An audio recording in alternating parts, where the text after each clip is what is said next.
Hey guys, so today I'm going to show you how to make couscous. It's super simple.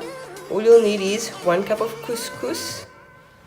I'm going to be adding a half a teaspoon of turmeric, 1 teaspoon of salt,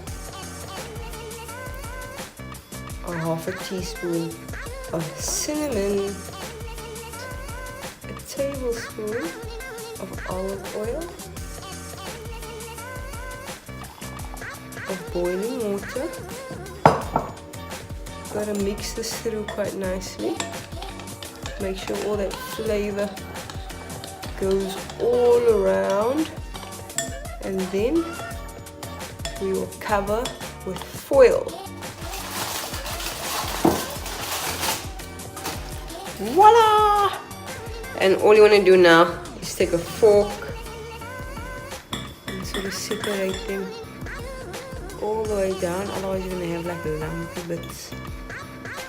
There we go, perfectly cooked couscous.